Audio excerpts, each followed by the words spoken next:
Plastic आपल्या जीवनामध्ये हे आयुष्यभर राहणार आहे.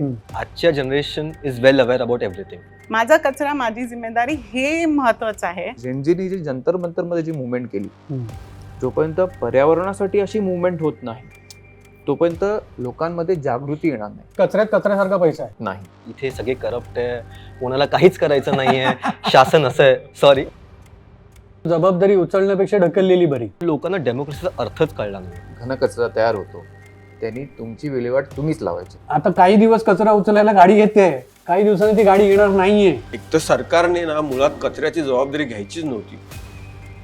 लोकांना कचऱ्यात घालायला कमीपणा वाटतो. तू हे कचरा साफ करतो, तुला काय मिळणार आहे? मी थोडं या कन्सेप्टच्या विरुद्ध आहे कम्प्लिटली, की प्रत्येक गोष्टीला तुम्ही इन्सेंटिव्हाइज नाही करू शकत. त्यात करिअर आहे का?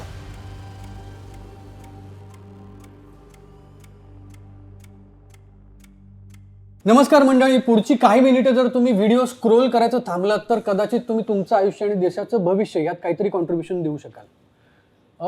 नुकताच आपला स्वातंत्र्य दिन साजरा झाला, फ्रीडम. तर असं म्हणत आलं की त्या दिवशी आपण खूप छान उत्साहात साजरा केला, आवेशात साजरा केला, अभिमानानं आपली छाती भरून आली. पण ते काय होतं, भरून आलेली छाती 16 ऑगस्टपासून परत रिकामी व्हायला सुरुवात होते. तर तसं नकोय व्हायला. आता आपल्याला 365 दिवसांचा विचार केला पाहिजे, ना की फक्त 15 ऑगस्ट किंवा 26 जानेवारी या 2 दिवसांचा. मग काय करायचं आहे आपल्याला आपल्या देशाबद्दल काही वाटतं तर आपल्याला त्या देशाबद्दल काहीतरी करायला हवं. या उद्देशाने आम्ही काही लोकांशी चर्चा करायची ठरवली आणि ते लोक आता आपल्या समोर आहेत. आपल्या इथे समोर बसलेत भटू सावंत. भटूजी हे एक सामाजिक कार्यकर्ते, NGO चालवतात. समर्थ भारत व्यासपीठ नावाच्या NGOचे ते CEO आहेत आणि त्यांचं कचरा व्यवस्थापन याच्यातही काम आहे. आणि सिग्नल शाळा नावाचा जो जगाच्या नकाशावर गाजलेला प्रोजेक्ट आहे तो त्यांचं ब्रेन चाइल्ड आहे. इथे आहे Malhar represents our very own Gen Z. आणि मल्हारचं बीच प्लीज नावाने तो एक मुवमेंट चालवतो. मल्हारला खूप वेगवेगळ्या अवॉर्ड्सने सन्मानित केलं गेलेलं आहे. आणि त्याच्या पुढे आहेत आमच्या सिद्धेश जी कदम, जे महाराष्ट्र पोल्युशन कंट्रोल बोर्डचे चेअरमन आहेत, एका पक्षाचे सचिवही आहेत शिवसेनेचे, पण त्यांना पर्यावरणाबद्दल असलेली आसक्ती मला माहिती आहे. त्यानंतर आहेत मोनिशाजी सुद्धा RUR ग्रीन लाईफ नावाची एक कंपनी आहे, त्याच्या CEO आहेत आणि पर्यावरणीय बदलांसाठी ज्या सेन्सिटिव्ह महिला आहेत त्यांच्यापैकी त्या एक आहेत, म्हणून त्यांना त्यांच्या रिप्रेझेंटेटिव्ह म्हणून असं आपण चर्चेसाठी गप्पांसाठी बोलवलेलं आहे. तर सिद्धेजी, मी आज तुमच्यापासून सुरू करतो की जेनझी पासून सुरुवात करा. आज जेनझी सर्वात फॉर्म मध्ये आहे. हो, पण ते फॉर्म मध्ये आहेत कारण ते प्रश्न विचारतात.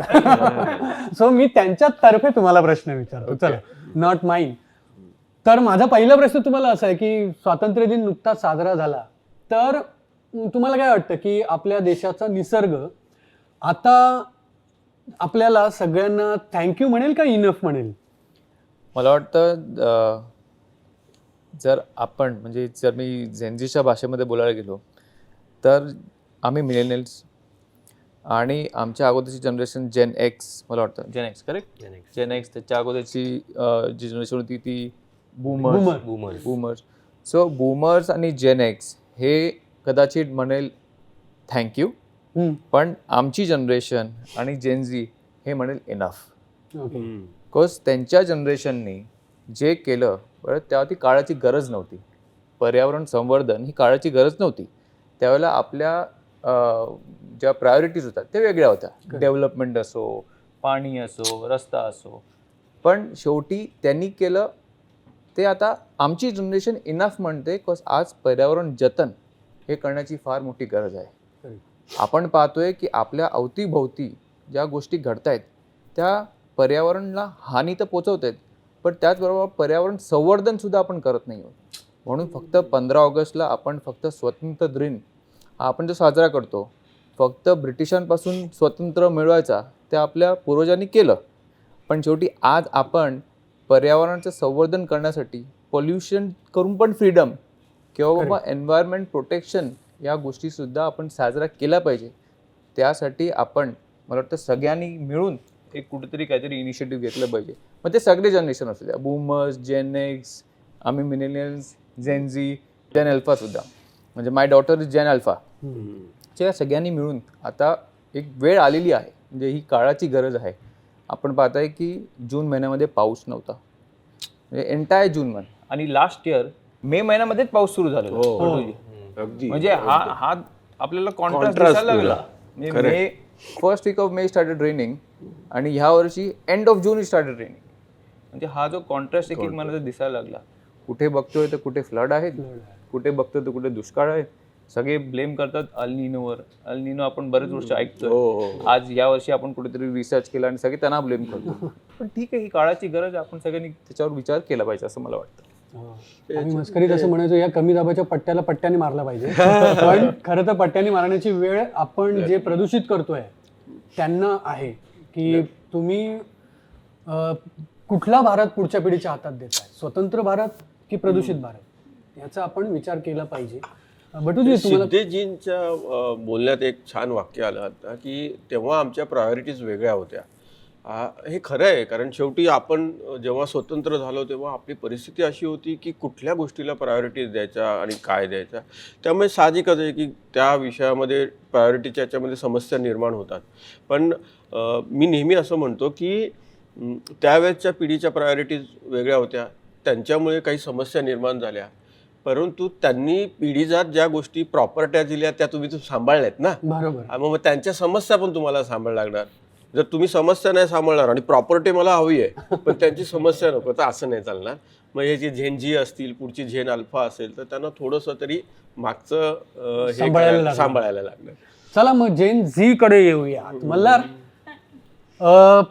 मला एकतर खूप असं वाटतं की तुझ्या वयाची मुलं जनरली कॅफेमध्ये बसून चिल आउट करत असतात आणि त्या वयात तू काय बीच प्लीज करतोस आणि तू मग तिकडे खूप ॲप्रिसिएशन करायला हवं. त्याचा मोदीजींच्या हस्ते स्वच्छता अँबॅसेडर म्हणून सत्कार झालेला आहे. तर हे सगळं का, म्हणजे तुमची जेनझी बरोबरची जी तुझं ट्युनिंग आहे ते वेगळं होत असताना तुला असं वेड्यात नाही काढलं तुझ्या मित्रांनी? मी जर माझी स्टोरी तुम्हाला सांगितली तर मी एक ॲक्सिडेंटल एन्व्हायरमेंटलिस्ट आहे. ऍक्सिडेंटल? येस, कारण की 2017ला मी बालीला फिरायला गेलेलो. तर माझी फर्स्ट इंटरनॅशनल ट्रिप होती. मी 19 वर्षाचा होतो आणि मित्रांबरोबर गेलेलो, म्हणजे बॉईज ट्रिप होती ती. तिकडे पहिल्यांदा मी एवढे स्वच्छ समुद्रकिनारे पाहिले. मी स्कुबा डायव्हिंग केलं आणि मी दादरला राहतो समुद्रकिनाऱ्याजवळ. जेव्हा मी परत आलो तिकडे ती अस्वच्छता बघून मला एक प्रश्न पडला. आता ती अस्वच्छता मी लहानपणापासून बघत आलोय, पण मला असं वाटतं त्या ट्रिपमुळे कुठे ना कुठे माझ्या मनात प्रश्न आला की इथे एवढा कचरा काय आहे, जबकी मुंबई आपली राजधानी आहे फायनान्शियल देशाची. आपल्याकडे रिसोर्सेस नाही असं तर पॉसिबल नाही, आणि एवढा मोठा समुद्रकिनारा आपल्याकडे आहे. मी घरी आलो आणि जसं एक सामान्य नागरिक करतो, मी रँट करत होतो की मम्मी इथे सगळे करप्ट आहे, कोणाला काहीच करायचं नाहीये, शासन असं आहे. सॉरी, बट एक नागरिक म्हणून आपण जे बाजूला करतो, बसले शासनाचे रिप्रेझेंटेटिव्ह आहेत ते, म्हणजे पुढे बोलेल त्यांना ते ऐकेल, म्हणजे आवडून. मग मी तेच केलं की अर्धा तास एक गोष्ट चालली की कोणाला काही करायचं नाही, तिकडे बालीला बघ. माझी मम्मी मला एक सिंपल गोष्ट बोलली, तुला वाटतंय की समुद्रकिनारा अस्वच्छ आहे तर जाऊन साफ कर, इथे बसून मला बोलू नको. आणि तिकडनं मला एक कल्पना आली की ठीक आहे आपण एक समुद्रकिनारा स्वच्छ करूया. तर मला आधी वाटलेलं मी एकदा साफ करील आणि समुद्रकिनारा स्वच्छ होऊन जाईल. मग मी स्कूलच्या मित्रांना फोन केला, एक 20 मित्र आले, आम्ही थोडंफार साफ केलं. पुढच्या दिवशी मी परत आलो तेव्हा मला कळलं की प्रत्येक हायटाईडला कचरा परत येतो. आणि तेव्हा माझा असा विचार होता की मी साफ करील, बघू कसं होतं. तेव्हा मी ग्रॅज्युएशन करत होतो आणि CA परस्यू करत होतो. एक वेळ असा आला की मी एकदम माझ्या कन्व्हेन्शनल करिअर पाथकडे जाऊ शकत होतो किंवा मग मला क्लीनअप शूज का लागत होते, बिकॉज ते खूप टाईम कन्झ्युमिंग होतं. मग मी CA सोडलं, मी ग्रॅज्युएशन कंप्लीट केलं आणि तेव्हा मला एक प्रश्न होता की मला ह्याच्यामध्ये करिअर बनवायचं आहे. पण माझ्या आईने एक मला प्रश्न विचारला की कचरा उचलून कसं कमवणार तू, म्हणजे चांगलं तर करतोय पण घर कसं चालणार. आणि खरं बोललं तर मला त्याचं काही उत्तरच नव्हतं, कारण की कसं करणार हे कोणालाच माहिती नव्हतं. पण देवाची कृपा राहिली आहे, गोष्टी काही चालत गेलेल्या आहेत. पण मला हे पण एक सांगायचं पर्स्पेक्टिव्ह की लोकांना वाटतं जेनझी म्हणजे एकतर कॅफेमध्ये बसणारे, नेटफ्लिक्स बघणारे किंवा मग चांगलं काम करणारे.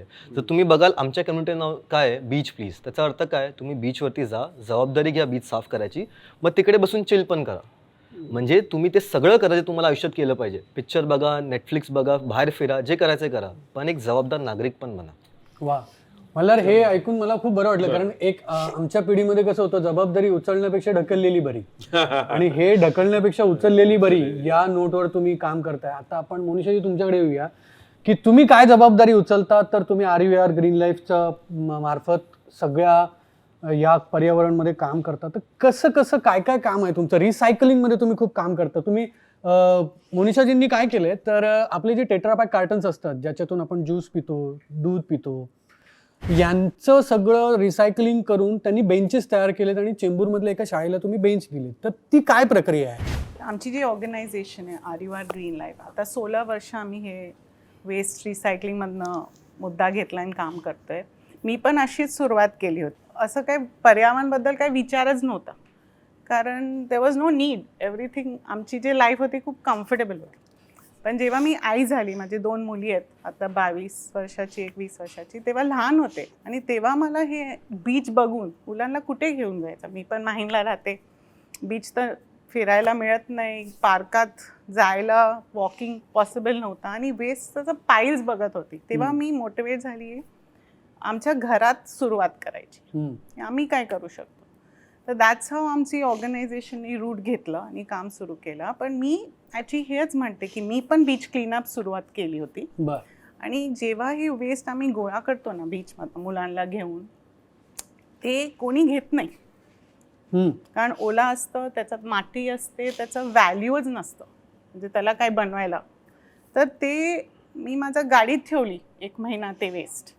ते मला BMCची जी म्युन्सिपल कॉर्पोरेशनची गाडी येते त्याच्यात टाकावं लागलं 1 महिना इकडे तिकडे जाऊन, कारण ते वेस्ट एकदा ओला झाला ना, माती झाली की त्याचं काय बनवू नाही शकत. तेव्हा मला वाटलं की माय वेस्ट माय रिस्पॉन्सिबिलिटी, माझा कचरा माझी जिम्मेदारी, हे महत्त्वाचं आहे. आणि आपल्याकडे सगळे लॉज पण छान लिहिले आहेत, त्याच्यात लिहिलं आहे की आम्हाला हे करायचं आहे सिटिझन्स. तर मी येईन, हां मोठी गोष्टी आहे, पण दॅट्स हाऊ वी स्टार्टेड. आणि आर्यवानी जेव्हा सुरुवात केली, मी स्वतः रिसर्च केला, कारण 2010मध्ये जेव्हा आम्ही सुरुवात केली होती तेव्हा कोणी एन्व्हायरमेंट वेस्ट हे नावच, सस्टेनेबल तर मी ऐकलंच नव्हतं आयुष्यात. सस्टेनेबिलिटी काय आणि सस्टेनेबल काय, तर इट वॉज ऑल न्यू, शिकायला पाहिजे होतं. तर मी फर्स्ट तर आमची देवनाची लँडफिलला गेली, जिथे मुंबईचा सगळं कचरा जातो.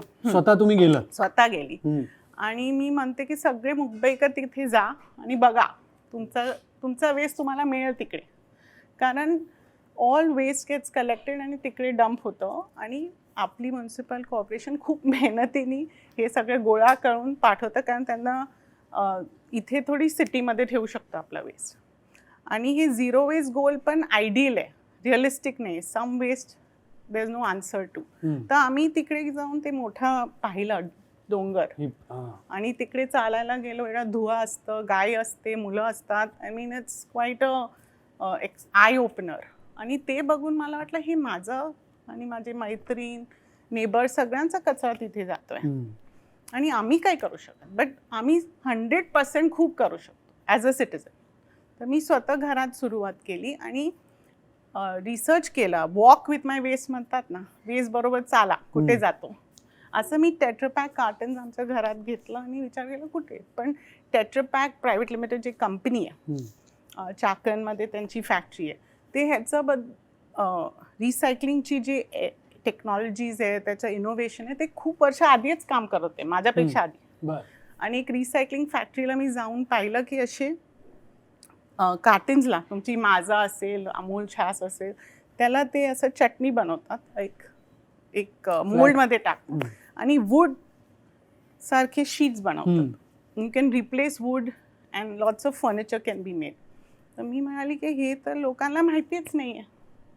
आणि तेव्हा हे मुद्दा सुरू झाला. मी टेट्रापॅकला अप्रोच आम्ही केलं. ते एक इनिशिएटिव्ह आहे आमची, गो ग्रीन विथ टेट्रापॅक, ज्याच्यात मुंबईकर किंवा पुणेकरला, आता पुण्यालाही सुरू झालं आहे, त्यांना इझिली हे रिसायकल करू शकतात. एकदा ते कार्टन्स टू क्लासरूम एक इनिशिएटिव्ह सुरू केला, ज्याच्यात तुमचे सगळे जे कार्टन्स आम्ही गोळा करतो, 10,500 कार्टन्स घेऊन एक बेंच तयार होते, 2 मुलं बसू शकतात. 10,500 यूज टेट्रापॅक कार्टन्स. म्हणजे एका सोसायटीतून आलेले असतील, कारण जनरली प्रत्येकाच्या घरी दूध किंवा ज्युसेस तर असतातच, म्हणजे एस्पेशली ज्यूसच्या शिवाय शाळेत असतात, कॉर्पोरेट ऑफिसेस मध्ये असतं. बरोबर.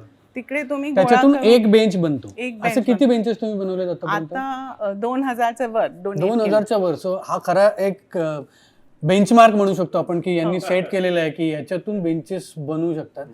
तर मी तुमच्याकडे येतो आता, की यांनी ज्या प्रकारचं इनिशिएटिव्ह घेतलं याने एक सिद्ध होतं की असं काही गरजेचं नाही की आपण ज्या वेळेला आपल्या देशाबद्दल स्वातंत्र्याबद्दल बोलतो त्यावेळेला एक विशिष्ट पिढी म्हणजे एस्पेशली आमची पिढी ही पुढच्या पिढीवर दोष देण्यात एकदम लाजवाब आहे की अरे ह्या पिढीला आजकालच्या काही कळत नाही. पण अशा प्रकारचे इनिशिएटिव्ह आपल्या देशात घेतले जातात. तर तुम्ही ज्या वेळेला पोल्युशन कंट्रोल बोर्डातर्फे रिप्रेझेंट करायला इंटरनॅशनली म्हणजे मध्यंतरी तुम्ही युरोपला गेला होता PRS, तर तिथे तुम्हाला असा काय फरक जाणवला का की यांच्यासारखे इनिशिएटिव्ह घेणारे मल्हार सारखे, भटू सारखे, मोनिशा मॅडम सारखे ह्यांच्यामुळे आपण कुठेतरी आहोत का आपण फक्त आपल्या देशाच्या निगेटिव्ह बद्दलच बोलायचं का आपण काही पॉझिटिव्ह पण आहोत? नाही, सो विजूजी आश्चर्य वाटेल जेव्हा मी तिथे ग्रीसचे होते रिप्रेझेंटेटिव्ह, तिथे पोलंडचे रिप्रेझेंटेटिव्ह होते, अजून 2 देशाचे रिप्रेझेंट होते विदिन द युरोपियन नेशन.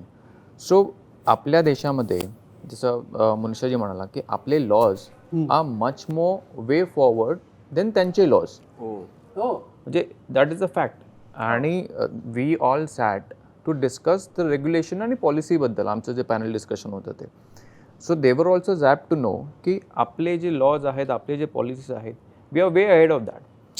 आणि द मेजर इशू आता जो आपल्याला सगळ्यांना फेस करावा लागतो आहे तो आहे ट्रेसिंग ऑफ द प्लास्टिक, म्हणजे ट्रेसिंग ऑफ द मटेरियल. म्हणजे मटेरियल एखादा यूज झाला म्हणजे आता मनुष्याजी त्यांचा जे टेट्रा पॅक आहे त्यांनी 25 मिलियन टेट्रा पॅक अजूनपर्यंत रिसायकल केलेत. बरोबर. पण ते 25 मिलियन ते प्रोड्यूस किती झालेत? ते झाले असतील समजा 1000 मिलियन किंवा मग 100 मिलियन, 200 मिलियन. त्यातलं फक्त 25 मिलियनच त्यांना ट्रेस करता आलं, बाकीचं गेलं कुठे? So that is. आणि त्याच्यामध्ये आपल्या देशामध्ये जी आपण QR कोडची एक पॉलिसी आहे, every product has a QR code. म्हणजे मला माहिती आहे की हे प्रोडक्ट यूज केल्यानंतर त्या प्रोडक्ट नंतर तो कुठे गेला ते आय कॅन ट्रेस इट. ते युरोपमध्ये कुठेही नाही. हे एक मिनिट हे आपल्याकडे आहे हे मलाही आत्ताच कळतंय. सॉरी, पण तुम्हाला माहिती होतं बटूजी? नाही मला. सो म्हणजे आपल्याकडे हे असं आहे की कुठल्याही प्रॉडक्टवर एक QR कोड आहे. करेक्ट. आणि त्या QR कोडला तुम्ही स्कॅन केल्यावर त्याचा उगम म्हणजे जिथून ते आलंय ते कुठे जाणार हे कळणार आहे. Correct. So there is an extended producers responsibility, आपलं एक EPR बेसिकली.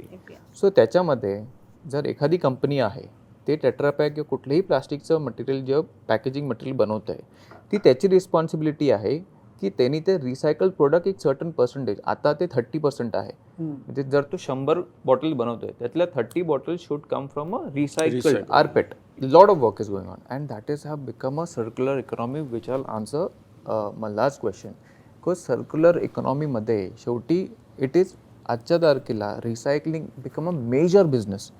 आणि युरोपियन नेशन्समध्ये these industries are collapsing.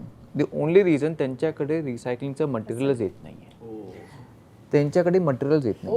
Exact उलट अवस्था. त्यांच्याकडे उलट अवस्था आहे. बिकॉज त्यांच्याकडे तेवढा स्क्रॅपच जनरेट होत नाही आहे. आणि but then the better side is they have the best technology. आपण त्यांच्या टेक्नॉलॉजी आपल्या भारतामध्ये घेऊन येतो आणि आपल्याकडे मटेरियल एवढं आहे, अबंडन्स आहे. पण एक अडचण काय होती आपल्याकडे की एक होतं सेग्रिगेशन, जसं मनुष्याजी म्हणाला की वेट झालं की मला ते काही कामाचं नाही आहे. बरोबर. Second is collection. आज समजा आउट ऑफ 100 म्हणजे फक्त 30% रिसायकलिंग होतं आहे. 70% is going in to landfill or probably आपल्या रस्त्याच्या कडेला पडलेलं दिसतं. सो इमॅजिन जेव्हा ही पर्सेंटेज जेव्हा वाढत जाईल तेव्हा ही इकॉनॉमी जे आपण म्हणतो रिसायकलिंगची इकॉनॉमी आहे this will be like a game changer. म्हणून मल्हारसारखे जे जेनझी आहेत त्यांना खूप मोठा फ्युचर आहे बिकॉज त्यांनी लवकर सुरुवात केलेली आहे. आणि जे युरोपियन नेशन्स त्यांची डे बाय डे संख्या रिसायकलर्सची कमी होत चाललेली आहे. वेरिन आपले म्हणजे ईस्टर्न कंट्रीज असो किंवा मग वेस्ट एशिया असो इकडे ती संख्या वाढत चाललेली आहे. सो जेव्हा मी त्या पॅनल डिस्कशनमध्ये हे सगळं डिस्कस केलं दे वर ऑल्सो झॅप टू नो. आणि मी त्यांना विचारलं अरे तुम्ही तर आमच्या खूप मागे आहात, आम्ही तुमच्या खूप पुढे निघून गेलेलो आहोत. म्हणजे तुम्ही अजून फक्त ते डिजिटल प्रोडक्ट पासपोर्ट ते अजून ते प्लॅन करतायत. आपण तर QR कोड कधीच इम्प्लिमेंट केलं आपली EPR policy and it is become successful. जे आपल्याकडे अनऑर्गनाइज सेक्टर आहे, आपण जे कबड्डीवाला म्हणतो, भंगारवाले म्हणतो, म्हणजे हे आपलं लिंगोमध्ये. तर हा जो सेक्टर आहे this sector is equally important as the structured sector आपल्याकडे जो आहे तो. म्हणजे आज बिलियन्स ऑफ डॉलर जर सर्क्युलर इकॉनॉमीमध्ये काम करतात तर हे अनऑर्गनाइज जे स्ट्रक्चर आहे म्हणजे आपले भंगारवाले आहेत, हे आपला कचरा उचलतात. आपण त्यांना दुर्लक्षित करतो, पण आज आपल्याला कल्पना नाही आहे की ते किती मोठ्या प्रमाणात हा एक मोठा इंडस्ट्री आहे, एक सेक्टरच वेगळा आहे तो. पण त्याचप्रमाणे जे आपले महानगरपालिकांचे घंटागाड्या आहेत, हा ऑर्गनाइज सेक्टर झाला. म्हणून भटूजींसारखे जे व्यक्ती आहेत त्यांना ऑर्गनाइज स्ट्रक्चरमध्ये कसं आणायचं, त्याच्यासाठी त्यांच्यासारख्या लोकांची खूप मोठी आपल्याला मदत लागणार आहे. शेवटी आज एक आपल्या कम्युनिटीमध्ये किंवा मग आपल्या सोशल इकॉनॉमिक्समध्ये त्यांचा खूप मोठा हातभार लागतो. ऑफकोर्स सोशो एंटरप्रेन्युअर आपण असं म्हणू शकतो. आणि माझं मला म्हणजे प्रेक्षकांनी सांगायचं की आपल्याकडे हे सगळी मुवमेंट चालू आहे याचा अभिमान वाटण्याच्या पण काही गोष्टी आहेत. म्हणजे आपण येस मल्हार आपण एज्युकेशनल रिफॉर्म्स बद्दल बोलतोय आत्ता आणि ते राईटली तुम्ही बोलताय सगळे, पण मग हा सोशो रिफॉर्म पण गरजेचा आहे, ज्याची मला असं तुला विचारायचं की जेनझीला किती हे आहे त्याचे, की जसं आता मला माहिती नव्हतं या गोष्टीबद्दल, तर जेनझी किती अवेअर आहे या बाबतीत. मला जे सिद्धेश सर बोल त्याच्यावरतीच ॲड करायचं होतं. मी नाण्याची दुसरी बाजू सांगतो. जर तुम्ही अवेअरनेसचं बोलाल, आजच्या generation is well aware about everything. आज सगळं तुम्हाला सोशल मीडिया किंवा इंटरनेट सक्सेसमुळे तुम्हाला सगळं माहिती आहे, काय रिसायकल होऊ शकतं, काय नाही होऊ शकत. तरी पण कचऱ्याचा प्रॉब्लेम काय आहे? जर आपले पॉलिसीज युरोपपेक्षा बेटर आहेत, आपण त्यांच्याशी चांगलं काम करतोय, पण काय आहे? मला असं वाटतं मेन प्रॉब्लेम आहे मानसिकता, लोकांची मानसिकता. उदाहरण करता लोक मला म्हणतात की आम्ही टॅक्स भरतो तर आम्ही कचरा फेकू शकतो, महानगरपालिका उचलून घेऊन जाईल. मी तुम्हाला एक उदाहरण देतो. मुंबईमध्ये 1.5 करोडच्या आसपास लोक राहत असतील. सुमारे 50,000 लोक आहेत सफाई कर्मचारी, कॉन्ट्रॅक्ट आणि परमनंट. आकडा थोडा वरखाली असू शकतो, पण एक अंदाज म्हणून तुम्ही जर बघाल तर प्रत्येक व्यक्तीच्या मागे एक सफाई कर्मचारी नाही जाऊ शकत की तो कचरा टाकला की तो कचरा उचलला जाईल म्हणून. तर पहिली गोष्ट ते बदलणं गरजेचं आहे. आता आम्ही स्वच्छता मोहीम यासाठी राबवत नाही की एक जागा साफ करायची आहे. आता मी इतके वर्ष कचरा येतोच आहे. आमचा मेन प्रायमरी मोटिव्ह काय, आम्ही स्वतःला एक युथ लेड कम्युनिटी बोलतो. आम्ही एक जनरेशन क्रिएट करतोय की एक्सपिरियन्शियल लर्निंग. बघा सगळ्यांना प्लास्टिक पोल्युशन, पर्यावरण सगळं माहिती आहे, पण जेव्हा एक व्यक्ती येतो 2 तास त्या बीचवरती घालवतो, तर घाम येतो, तर कचऱ्याला वास जातो, प्रत्येकाला कचरा टाकताना तो ॲटलिस्ट एकदा तरी विचार करेल. पहिली गोष्ट ती आहे. दुसरी गोष्ट आपण स्वतःला अभिमानाने एक डेमोक्रेसी बोलतो, वर्ल्ड्स लार्जेस्ट डेमोक्रेसी, पण लोकांना डेमोक्रेसीचा अर्थच कळला नाही आहे. आपण बघतो लोकांना की राईट्ससाठी फाईट करताना की हा राईट आहे माझा, तो राईट आहे. कोणी आर्टिकल 51A वाचला आहे का कॉन्स्टिट्यूशनचा, जे फंडामेंटल ड्युटीजबद्दल बोलतो. त्याच्यामध्ये 11 ड्युटीज आहेत आणि एक आहे to protect the nature and environment of the country. म्हणजे जेवढं सोयीस्कर असतं राईट्सबद्दल आपण घेतो आणि जे आपल्याला नाही करायचं आपण विसरून जातो. तर सर्वात मोठा मुद्दा हाच आहे की लोकांनी पहिलं हे समजलं पाहिजे. ते स्पायडरमॅनचं मीम पाहिलं असेल तुम्ही सर, की सगळे एकमेकांना बोट दाखवतोय. आपण ते सध्या करतोय. म्हणजे आपण महानगरपालिकेला बोलतोय, महानगरपालिका दुसऱ्याला बोलतोय आणि कोण तिसऱ्याला बोलतोय. आपले सगळे डिफरन्सेस बाजूला ठेवायला लागतील. काही गोष्टींमध्ये नागरिकांनी सहभाग केला पाहिजे, काही गोष्टींनी शासनाने काही गोष्टी केल्या पाहिजे पॉलिसी लेवलवरती. जे आपण सगळे मिळून एक कॉन्ट्रीब्यूट करू ना, तेव्हा आपल्याला एक पॉझिटिव्ह चेंज ग्राउंडवरती दिसेल. आणि हे तेव्हाच बदलेल जेव्हा लोकांची मानसिकता बदलेल. बरोबर. शासन म्हणून मी बोललो असतो ते एक्सेप्ट नसतं झालं. बरोबर. I am being very frank. आणि मी बोललो असतो दुसरं कसं आहे? article, ते एक्सेप्ट नसतं झालं. पण शासनाच्या बाबतीतलं माझं स्पष्ट मत सांगतो. आम्ही मगाशी मी आणि बटू गप्पा मारतो की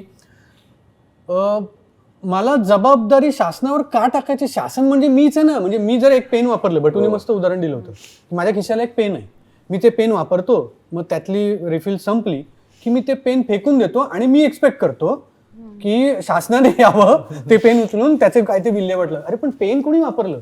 शासनाने का तू वापरलं तर तुझीच जबाबदारी आहे. जसं मॅडम मगाशी म्हणाल्या की माझा कचरा माझी जबाबदारी आहे. तर ते तुम्ही म्हणता ते करेक्ट आहे की शासनापेक्षा ते आपण अनुशासनामध्ये जर आणलं, आपलं अनुशासन आहे त्याच्यात ते आणलं पाहिजे शासनावर. आणि दुसरं महत्वाचं म्हणजे लोकांना ना अपॉर्च्युनिटी हवी असते. तर या कचऱ्यात अपॉर्च्युनिटी आहे. बटू तुम्ही मगाशी असं म्हणालात, म्हणजे उदाहरणार्थ अवेअरनेसचं जसं हा म्हणाला आत्ता मल्हार की अवेअरनेस तर आहेच पण काही ठिकाणी नाहीये.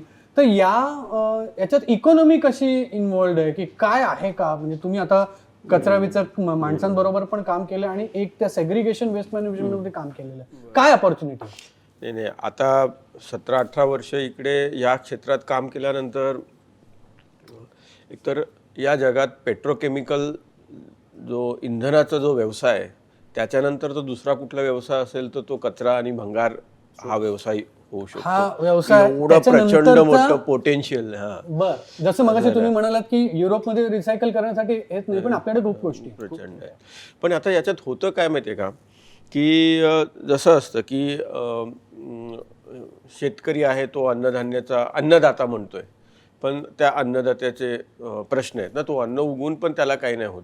तशा पद्धतीने ह्या कचरा वेचकांच्या बाबतीमध्ये आहे की जगातल्या एकूण कचऱ्यापैकी जवळपास 90% कचरा हा रिसायकलिंगला पाठवणारं जर कोण असतील तर ते कचरा वेचक आहेत. बरोबर. ओके. आता हा कचरा ते ज्यांना कोणाला देता, मग तो भंगारवाला असेल, रिसायकल इंडस्ट्री असेल, तर ते आज अब्जाधीश आहेत, करोडपती आहेत. पण गेली 40-50 वर्ष ज्या लोकांनी हे रॉ मटेरियल त्या रिसायकलर इंडस्ट्रीला दिलंय ते आजही तिथेच आहेत.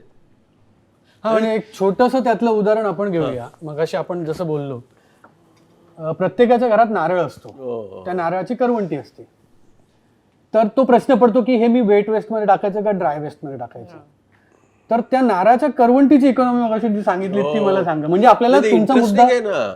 म्हणजे एखाद्या हाऊसिंग सोसायटीमध्ये ज्या करवंट्या असतात, समजा 1000 लोक राहत असतील तर 2000 नारळ तरी फुटत असतील, बरोबर आहे की नाही. आता त्याचा जर समजा आपण तुम्ही वजन काढलं तर साधारणतः ते एक 100-125 किलो होऊ शकतं. आज करवंट्यांना मार्केटमध्ये रेट आहे 50 रुपये किलो. 50 रुपये किलोने करवंटा विकत घेतात लोक. विकत घेतात. म्हणजे समजा मला असं वाटलं की माझ्या सोसायटीत तुम्ही विकत घ्यायला या, तर तुम्ही याल? मी आनंदाने येईन. आहे की नाही. आणि मी 4 वेळा फोन पण करेल, साहेब किती करवंट्या गोळ्या आहेत तुमच्याकडे. तो पण एक म्हणजे माझं असं प्रचंड. म्हणणं आहे, आमच्यासारख्या सोसायट्या ज्या आहेत, म्हणजे माझ्या सोसायटीमध्ये 1800 युनिट्स आहेत. 1800 युनिटच्या करवंट्या जर आणल्या तर माझ्या मते सोसायटीमध्ये जे सफाई कामगार आहेत त्यांचा पगार तर सहज निघेल फक्त करवंट्यातून. म्हणजे अदर वेस्ट इज डिफरंट. आता नवीन नियमाप्रमाणे हे जे बल्क वेस्ट जनरेटर्स आहेत, म्हणजे जे 100 kgs पर डे जे त्यांचा घनकचरा तयार होतो, त्यांनी तुमची विल्हेवाट तुम्हीच लावायची. सो आम्ही फक्त या सोसायटीजना आणि महानगरपालिकेजना MPCB थ्रू त्यांना इंटिमेशन दिलेलं आहे. काही वेळामध्ये जर त्यांनी त्यांची यंत्रणा नाही बसवली, सो मग छडी घेऊन आम्ही तुमच्या दारी असू. 20,000 आता square हे meters तुम्हाला area असेल. अलर्ट देत आहेत MPCB तर्फे सगळ्या सोसायट्यांनी. Bulk waste generator bulk waste generator जे असतील, म्हणजे आमची जशी मोठी सोसायटी आहे 100 kgsच्या वर, तर तुम्हाला आता काही दिवस कचरा उचलायला गाडी येते, काही दिवसांनी ती गाडी येणार नाहीये. बरं, गाडी तर नाही ना, तुमचा तुम्हाला तर करायचाच आहे, आणि नाही केलं तर फाईन पण असेल ना. फाईन लावा ना मजबूत. फाईन पण आहे. पण एक प्रामाणिक मत असं आहे की आज ना हे माझा कचरा मला साफ करायचा नाही आहे, पण दुसरं कोणतरी करतंय, मी पैसे देतोय ना, तो करून घेईल. महानगरपालिकेला मी माझं प्रॉपर्टी टॅक्स भरतोय ना, मग प्रॉपर्टी म्हणजे माझा कचरा पण आला, असं लोकांचं जे मत आहे ना, ते जोपर्यंत दूर होणार नाही, मला वाटतं तोपर्यंत याचं सोल्युशन येणार नाही. त्यासाठीच CPCBनी सेंट्रल गव्हर्नमेंटनी ही एक पॉलिसी काढली की बल्क वेस्ट जनरेटर, तुमचा कचरा आहे तुम्ही स्वतः साफ करा, तुमचा कचरा आहे तुम्ही स्वतः विल्हेवाट लावा. आम्ही ना या क्षणाची वाट पाहत होतो वर्षानुवर्ष. कारण एकतर सरकारने ना मुळात कचऱ्याची जबाबदारी घ्यायचीच नव्हती. म्हणजे 40-50 वर्षापूर्वी जेव्हा केव्हा हळूहळू सरकार कचऱ्याची जबाबदारी घ्यायला लागली ना, ती सरकारने स्वतःच्या पायावरती मांडलेला दगड होता. आता हळूहळू आम्ही राईट ठिकाणी आलोय की अरे तुम्ही निर्माण करताय कचरा. तुम्ही आज पिझ्झा मागवला, अर्धा खाल्ला, अर्धा खाईपर्यंत तो पिझ्झा तुमचा असतो, आणि तुमचं पोट भरल्यानंतर उरलेला अर्धा जो असतो तो सरकारची जबाबदारी कसा असणार. एक्झॅक्टली. तर तो आणि जे सर हे म्हणतात ना सर, की हे जे बल्क वेस्ट जनरेटर्स आहेत किंवा त्यांची प्रॉपर्टी 20,000 स्क्वेअर मीटरचा वर आहे और आहे, म्हणजे तुमचा 100 kgचा कमी असला पण तुमची जागा मोठी झाली तरी सुद्धा तुम्हाला करायचं आहे, कारण as a space you have that much other waste also. पण मी काय म्हणते की सल्युशन्स आहेत. आता आमची ऑर्गनायझेशन एवढे वर्ष काम करत आहे, आमच्याकडे एवढे प्रोजेक्ट्स मुंबईला आहे, तुम्ही येऊन बघा, ते खूप सारं त्यांचं वेस्ट मॅनेज करतात. वेट ओला कचरा ते सेपरेट घेऊन त्याचं कॉम्पोस्ट तयार होतं, इझिली तुम्ही करू शकता. किंवा ते घरात करू शकतो मी, घरात पण करू शकतात. पण मग सोसायटीमध्ये पण खरं सांगतो, मला ज्यांनी असा प्रयत्न केला त्यांच्याकडून असे रिव्ह्यूज आले की त्याचा वास येतो खूप. हो, तर ते टेक्नॉलॉजी जे तुम्ही वापरतात त्याच्यात सिस्टमॅटिकली तुम्हाला प्रोसेस करायला पाहिजे, जे आम्ही शिकवतो. आणि खूप सारे आता टेक्नॉलॉजी. पण म्हणजे हे किती खर्चिक आहे. समजा मला माझ्या घरात आता असं माझं असं म्हणणं आहे की मला माझ्या घरातून काय म्हणतो 0 वेस्ट पॉलिसी माझ्या घरातून एकही कचरा बाहेर नाही सुरुवात आला. करायची आहे. तर हे किती प्रॅक्टिकल आहे की मी माझ्या घरात ऑलरेडी मी मुंबईत राहतो, बरोबर आहे. आमच्याकडे स्पेसचे इश्यू आहेत. हो बरोबर आहे. तर माझ्या घरात मी ते कसं काय करू शकतो की तो वेस्ट आणला आणि त्याचं मी फक्त बाहेरच नाही टाकलं. आयडियली तुम्ही इंडिव्हिज्युअली फॅमिली समजा 4 असेल 5 असेल घरात खिडकीमध्ये पण करू शकतो किंवा बॅल्कनी असेल तर बँकली. आमच्याकडे डिफरंट मॉडेल्स आहेत. एक छोटा 1 किलोग्रॅम पर डे जे वेस्ट असतं वेट ओला कचरा त्याचं तुम्ही खत तयार करू शकता आणि खूप लोक करतात. किती आता तुम्ही किती दिले तसे? असे छोटेवाले जे फॅमिलीसाठी आहे ते 500चा वर दिले. पण मला काय वाटतं की जोपर्यंत प्रत्येक फॅमिली आपली रिस्पॉन्सिबिलिटी समजत नाही तोपर्यंत ते नाही होणार. म्हणजे it should go to every individual. आणि पण आयडियली तुम्ही या खताचं मग काय करता तुम्ही? खताचं फर्स्टली थोडंसंच खत मिळतं. म्हणजे तुम्ही म्हणजे समजा एक महिना मी त्याच्यात 30 टाकतोय. किलो टाकलं तर तुम्हाला फक्त 3 किलो खत मिळेल. असं कशाला मिळतं? कारण आपलं जे वेट वेस्ट आहे त्याच्यात पाणी असतं. 80% पाणी असतं. जसं तुमची बॉडीमध्ये 80% पाणी आहे तसं तुमचं खाण्यात पण 80% वॉटर. ते इव्हॅपरेट होऊन किंवा निघून झाडात टाकू शकतो. तेव्हा तुम्हाला जे वेट वेस्ट आता तुम्ही बॅगेत गोळा करून ट्रकमध्ये टाकून पाठवतात, वॉटरच पाठवतात, पाणी. कारण 80% तुम्हाला पाणी. खत खूप कमी मिळतं. ते तुम्ही तुमच्या झाडात टाकू शकता किंवा पेव्हमेंट्समध्ये एवढे झाडं तिकडे टाकू शकतात किंवा पार्कात देऊ शकतात. म्हणजे खादाचं जे क्वांटम आहे ते खूप कमी होतं आणि खूप मॅनेजेबल असतं. म्हणजे हे फार सामान्य माणसांना माहिती नसतं की मी समजा माझ्या घरात जर 1 किलो रोज तर 30 किलो कचरा एका महिन्याचा झाला तर त्याचं करायचं काय? म्हणजे ते जर साठवून खूप दिलं तर कमी काय होईल. मला हा बोल तू काहीतरी मला फक्त ऍड करायचं होतं की आपण रिसायकलिंग, सेग्रिगेशन आणि इकॉनॉमीबद्दल पूर्ण बोलतोय. मला एक प्रश्न नेहमी पडायचा की जर वेस्ट सेग्रिगेशन हे एवढं सोपं आहे लोक का करत नाही आहेत. त्याच्यामध्ये मला खूप सारे उत्तर मिळाले की वेळ नाही आहे, जागा नाही आहे. पण मला एक खूप इंटरेस्टिंग त्याच्यामध्ये उत्तर मिळालं की लोकांना कचऱ्यात घालायला कमीपणा वाटतो. की भले स्वतःचा कचरा आहे पण आजही कुठे ना कुठे विथ जनरेशन्स ते बदलते पण ते एका जातीशी जोडलं गेलेलं आहे. हा एक प्रॉब्लेम अजूनही आहे. म्हणजे उदाहरण करता एक व्यक्ती चालले रस्त्यावर ती हातातून एक बॉटल पडली चुकून आणि तो इग्नोर करून पुढे गेला. मी त्याला फक्त थांबवलो की बॉटल पडली तू उचल. तू बोलतो अभि कैसे उठाएगा, रस्ते पे गिर गया ना. म्हणजे त्याचीच बॉटल आहे ती 2 सेकंदासाठी फक्त जमिनीवरती पडली. पण आजूबाजूवाले लोक बघून काय बोलतील किंवा काय विचार करतील मे बी त्या कल्पनेतून त्यांनी ती बॉटल उचलली नाही गेली. तर मला असं वाटतं हा जो माइंडसेट शिफ्ट आहे ना, म्हणजे उदाहरण करता आम्ही जेव्हा स्वच्छता मोहिमेला जातो मी माझ्या टीम मेंबरला नेहमी सांगतो चष्मे घालून या, केस सेट करून या, चांगले कपडे घालून या, चांगले फोटोज काढा. कारण की कचरा उचलणं त्याच नजरेने तुम्ही बघत गेलात ना त्याला की ते तसंच माइंडसेटने जाणार. का चांगले कपडे घालून कचरे उचलू शकत नाही आम्ही, का चांगलं दिसू शकत नाही आम्ही कचरा उचलताना. ते जे बोलतात ना की त्याला एक नॉर्मलाइज करणं हे खूप गरजेचं आहे. जसं एक छोटं उदाहरण करता लहानपणी आपण बोलायचो कचरेवाला आला, माझी आई तर तेच बोलायची. आता कुठे मला कळलं 2-3 वर्षापूर्वी की त्यांना कचरेवाला बोलणं इट्स व्हेरी डिमिनिंग. आपण सफाईसाठी बोललं पाहिजे किंवा दुसरं काहीतरी बोललं पाहिजे. ह्या गोष्टी पण शिकायला आपल्याला वेळ लागला. मला वाटतं ते बदलते विथ टाइम. पण ह्या पण खूप साऱ्या गोष्टी आहेत ज्यांनी पूर्ण तुमचं वेस्ट मॅनेजमेंट अफेक्ट होतं. पण तू ज्यावेळेला आता हे सगळं करत होतास त्यावेळेला असे तुझे काही अनुभव आहेत का की काय प्रकारचा कचरा त्या समुद्रावर तुला दिसायचा, समुद्रकिनारी म्हणजे मेजरली काय दिसायचा किंवा त्यात असं काही झालं का? So Malhara started his journey with beach cleanup. I've also started my journey with beach cleanup. I've also She started also journey. So हा म्हणजे आम्ही काय काय बघितलं ना बीच क्लीनअप करताना फक्त ह्युमन रिमेन्स बघायचे बाकी होते. बाकी सगळं बघितलेलं आहे बीच क्लीनअप नंतर. कम अक्रॉस आणि खूप पण सँड पण घेऊन जाते ते तेव्हा क्लीनअप मध्ये असतं. समुद्र आपल्याला एक प्रकारे चेतावणी देतोय का की हे सगळं मी तुम्हाला परत देणार आहे. जसं निसर्ग म्हणतो की तुम्ही मला मगाशी बोलताना आम्ही छान बोललो की पर्यावरण वाचवू नका, स्वतःला वाचवा तर पर्यावरण तुम्हाला जिवंत ठेवेल. पण मग ज्यावेळेला तुम्ही शासनाचे रिप्रेझेंटेटिव्ह म्हणून आता आपण MPCB बद्दल बोलूया की काही पॉलिसीज केल्या जातात. तर म्हणजे प्लॅस्टिकच्या बद्दल बोलूया चला. म्हणजे माझं असं म्हणणं आहे की जसं आपल्याला ब्रिटिशांपासून स्वातंत्र्य 15 ऑगस्ट 1947ला मिळालं तसं प्लॅस्टिकपासून स्वातंत्र्य कधी मिळणार. तर लोकांचं म्हणजे सामान्य माणसांच्या दृष्टीने हा प्रश्न विचारतोय. लोकांचं म्हणणं तुम्ही आम्हाला प्लॅस्टिक अवेलेबलच करून दिलं नाही तर आम्ही विकतच घेणार. सी बघा प्लास्टिक आपल्या जीवनामध्ये हे आयुष्यभर राहणार आहे अँड देर इज ऑल्टरनेटिव्ह. पण आपण प्लास्टिकला आपल्या जीवनातून 100% काढून टाकणार हे शक्य होणार नाही. We have to live with it because that is uncomfortable material which is available in the nature म्हणूया किंवा मग आपल्या मॅनमेड आहे, बाय प्रोडक्ट आहे. सो ते प्लास्टिक राहणार नाही. पण त्या प्लास्टिकचं आपण reuse that is the main aspect. Plastic आहे ते चांगलं सुद्धा आहे. आज बरेचसे माझे मित्र आहेत, आपण सगळे म्हणतो की अरे आम्ही मच्छी घेऊन जाताना प्लास्टिकची पिशवी आम्हाला लागतेच, मच्छीचं पाणी गळतं, मटन चिकन. Practical problem. आपण सांगतो डब्बा घेऊन जा, डब्बा घेऊन जा. अगोदर घेऊन जायचे, काही लोक नाही घेऊन जात, अजूनही घेऊन जातात. पण तो प्लास्टिक आपण रियूज करतो का, म्हणून आपण तो फोकस रियूजवर जास्तीत जास्त केला पाहिजे.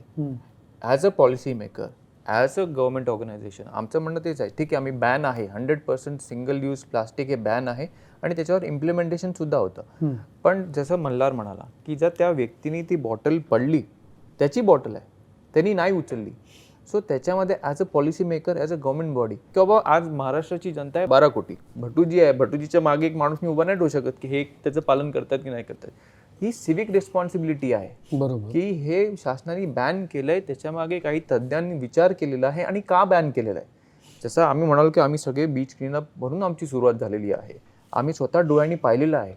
म्हणून मल्हार जे म्हणाला की आपण जेव्हा स्वतःहून बघू की आपण आपल्या पर्यावरणामध्ये, आपण आपल्या आजूबाजूच्या सोसायटीमध्ये काय करतोय, आपण प्लास्टिक यूज करतोय, त्याच्यामध्ये काय हानी होते, हा जेव्हा विचार आपल्या सगळ्या मनामध्ये होईल, जेव्हा स्वतःहून आपण प्लास्टिक यूज करायचं बंद करू, तेव्हाच बदल घडेल. म्हणजे आज पॉलिसी म्हणून जसं मी प्रत्येक वेळेला म्हणतो, कॅरेट आणि स्टिक मेंटॅलिटी, की जर कोणी चांगलं काम केलं तर मी गाजर देईन, चांगलं काम नाही केलं, पालन नाही केलं तर छडी. म्हणजे एक उदाहरण देतो, चितले वंडू आपण सगळ्यांनी ऐकलेलं आहे, भाकरवडी सगळ्यांना आवडते. So they started an initiative buyback system, की तुम्ही आमचं जे पॅकेजिंग घेऊन जाता, आम्हाला पॅकेजिंग परत आणून द्या, आम्ही तुम्हाला पैसे देऊ. बर. दॅट ती फेल झाली. वाय? लोकांना नाही पडलेली आहे. ते कचऱ्याच्या डब्यात टाकतील, पण जे त्यांना पैसे परत भेटतील तर तेही नको आहेत. सो अशी एवढी रिजिड माइंडसेट आपल्या सगळ्यांची झाली. फेकून देणं सोपं आहे. फेकून देणं सोपं आहे, Very पण त्याचे सोपं. पैसे भेटतात ते नको आहे. एक रेव्हेन्यू जनरेशन पॉईंट मिळतोय तेही नको आहे. सो जोपर्यंत आपल्या सगळ्यांमध्ये तो माइंडसेट चेंज होणार नाही, तोपर्यंत आपण एक सक्सेसफुल रियूज करण्याच्या दृष्टिकोनात आपण जाऊ शकणार नाही. आणि एक पॉलिसी मेकर म्हणून, एक इम्प्लिमेंटेशन बॉडी म्हणून कुठे ना कुठे आमचं सुद्धा थ्रेशोल्ड येणार. जसं आता ही बल्क वेस्ट जनरेशनची जी पॉलिसी आणली, ही का आणली, पॉलिसी आणायची गरज काय पडली, ह्याच्या अगोदर सुद्धा सोसायटी करतात. त्यांना स्वतःला कुठे स्वच्छ नाही वाटलं की आम्ही केलं पाहिजे म्हणून ते करतात. पण आज majority of the societies are not doing it, म्हणून ही पॉलिसी आणायला लागली. म्हणजे आज जसं भटूजी म्हणाले, एक घनकचरा व्यवस्थापन हे शासनाचं काम का असलं पाहिजे. शासनाचं कामच नाही आहे, ते सोसायटीचं काम आहे. ॲज अ सोसायटी, म्हणजे हाऊसिंग सोसायटी म्हटलं, that is itself in a, ती स्वतः ती एक सोसायटी म्हणजे स्वतःचं एक गव्हर्नमेंटच झालं ना. बरोबर. आज तुमच्या 1800 सोसायटी आहे, तुमचे बायलॉज आहेत. बरोबर. मग बाहेरच्यानी येऊन, म्हणजे शासनाने येऊन का सांगावं की तुम्ही हे करा. तुम्ही राहताय तिकडे, पाणी तुमचं, घनकचरा तुमचं, इलेक्ट्रिसिटी तुमची, स्ट्रक्चर तुमचं, बिल्डिंग तुमची, फ्लॅट तुमची, कसं राहायचं हे तुम्हाला माहिती आहे. बरोबर. मी येऊन का सांगावं, आम्ही येऊन का सांगावं. सिमिलरली एखाद्या एरियामध्ये, म्हणजे माहीम असो, दादर असो, माहीमकरांना माहिती आहे की माहीम स्वच्छ ठेवण्यासाठी काय करावं. बरोबर. मग शासनाने का सांगावं. It is way of living. हा, तुम्ही तुमच्या बिल्डिंगला कलर मारता. हा, एक्झॅक्टली. जरा भेगा पडल्या की तुम्ही लगेच ते कराल परांची लावून, आणि तुमच्या बागा एकदम नवीन काय काय आले ते सगळं झाडं बिडं लावताय. पण त्या मधला झाडांच्या मुळाशी असलेला कचरा ही काय तुम्हाला, ॲज यू सेड राईटली, की ती शर्मेची गोष्ट वाटते कचरा उचलणं. आय थिंक जे माइंडसेट तुम्ही म्हणतात ना, आणि सर पण म्हणत होते, एक अवेअरनेस लॅक आहे की लोकांना माहिती नाही आहे.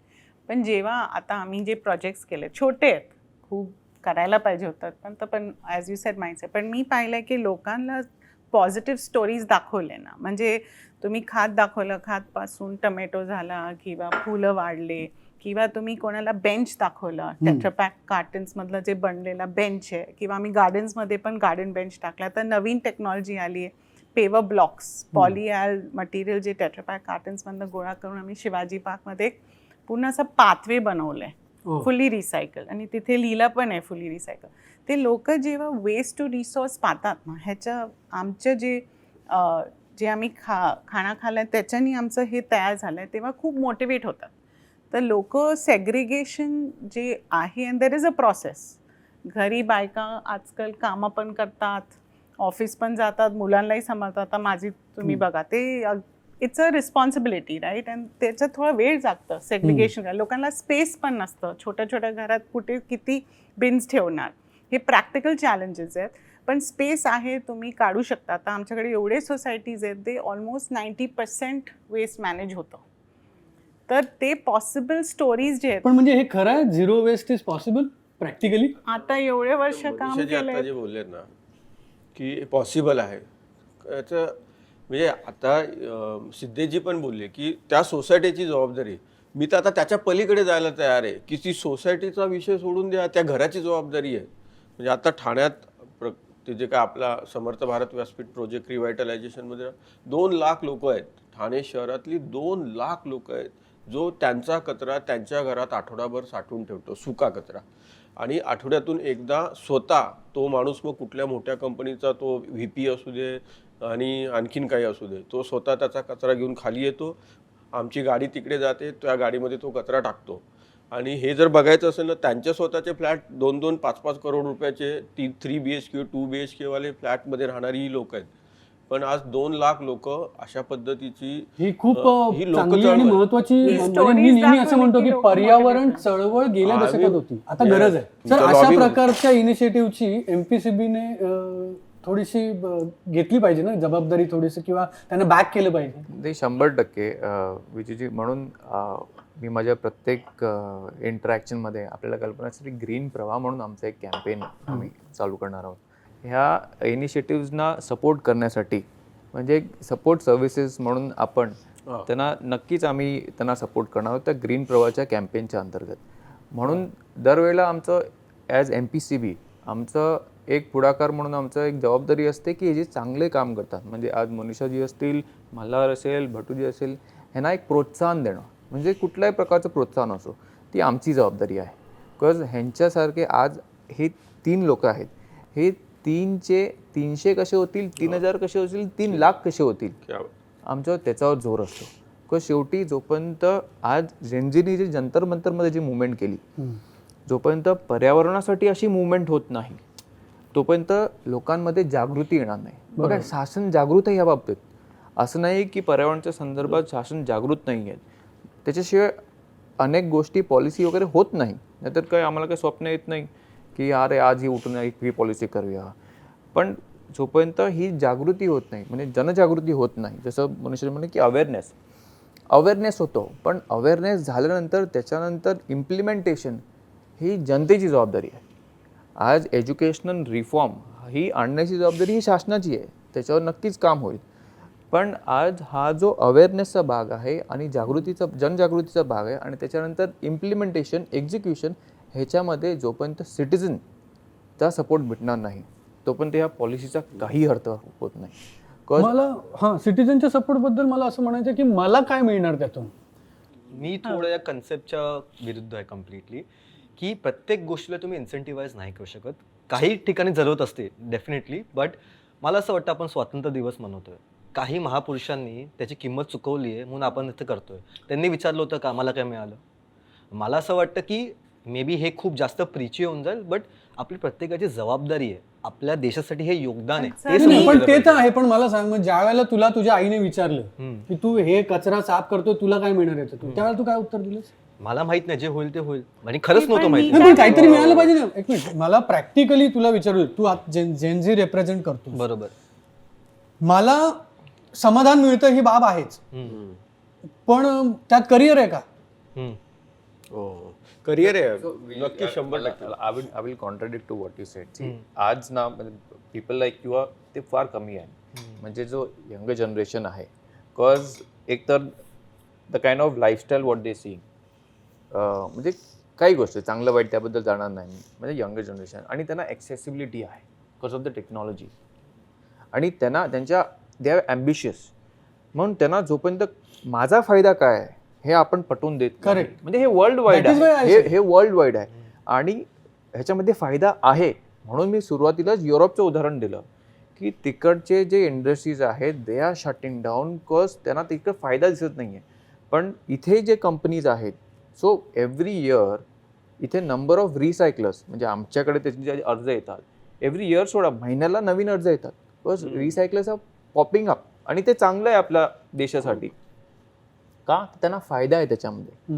बरोबर. तो जोपर्यंत फायदा दिसणार नाही, बघा फायदा असणं काही त्याच्यामध्ये काही वैर नाही, गैर काय? वैर नाही, काहीच नाहीये, काहीच नाही. Basically that is the way of life. हा. वे ऑफ लाईफ की मला काही करून जर मला 2 पैसे मिळत आहेत तर मी अजून उत्साहाने करेन. As simple as that. हा जर माइंडसेट लोकांमध्ये असेल तर मला वाटतं त्याचा अजून प्रोग्रेसिव्हली विचार करतील. हा, म्हणजे भटू आमचा म्हणतो की कचऱ्यासारखा पैसा आहे. दॅट ते इज पण मी काय आणि म्हणतात की मी- इक्वेट व्हॅल्यूवर रुपीज मध्ये कशाला तुम्ही वे करतात जे फायदा असतात. आम्ही जे लोक कॉम्पोस्टिंग करतो मी त्यांना म्हणते तर तुमचा खात ग्रीन गोल्ड आहे.